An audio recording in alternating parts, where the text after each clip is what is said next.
In the heart of France, amidst the chaos of the Hundred Years' War, a young girl named Joan of Arc emerged from the humble village of Domrémy.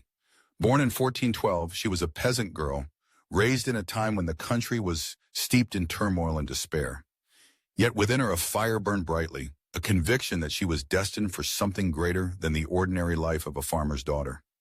At just 13, she began to hear voices which she believed were divine messages urging her to take up the mantle of leadership and save her country from the grasp of English invaders. The years passed, and the weight of her calling grew heavier. By the age of 16, Joan, filled with unwavering faith, ventured to the court of Charles VII, the Dauphin of France. She claimed that God had chosen her to lead the French army and to ensure Charles's coronation at Reims. The court was skeptical, dismissing her as a mere girl, but Joan's determination was infectious.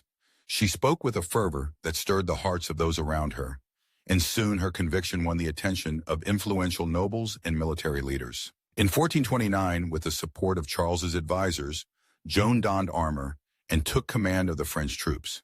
She was a striking figure, a young woman amidst seasoned warriors, yet her presence ignited a spark of hope. The siege of Orleans was her first major challenge, a pivotal moment that could change the course of the war. The city had been under siege for months, and morale was at an all-time low. Joan, however, was unyielding. She rallied the troops, inspiring them with her words and her faith. "We will lift the siege," she proclaimed, her voice steady and unwavering. As the battle commenced, Joan fought alongside her soldiers, leading them into the fray with a bravery that astonished even the most seasoned knights. Her banner, emblazoned with the image of a crowned Virgin Mary, waved defiantly in the air as she charged forward, her heart pounding with the rhythm of battle.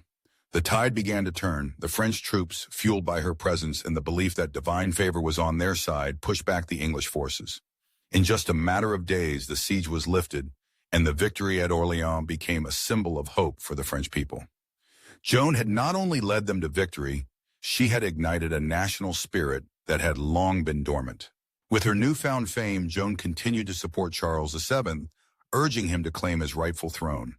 In July of 1429, she accompanied him to Reims, where he was crowned King of France.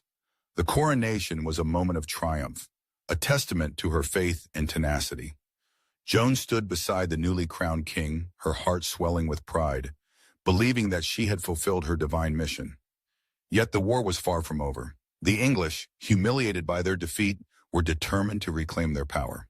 As the months passed, Joan's fortunes began to wane. In 1430, during a military campaign, she was captured by Burgundian forces and handed over to the English. Imprisoned and facing trial, she remained resolute, refusing to renounce her beliefs or her divine visions. The trial was a sham, a desperate attempt by her captors to undermine her legacy. Despite the threats and the pressure to recant, Joan stood firm, her spirit unbroken even in the face of death. On May 30th, 1431, at just 19 years old, Joan was executed in Rouen. She faced her fate with remarkable courage, declaring her love for God and her unwavering faith until the end. Her life, though tragically short, left an indelible mark on history. Joan of Arc became a symbol of courage, faith, and the extraordinary potential of a single individual to change the course of a nation. Her legacy lived on, inspiring generations to come, a reminder that even in the darkest times, a spark of hope can ignite the flames of change.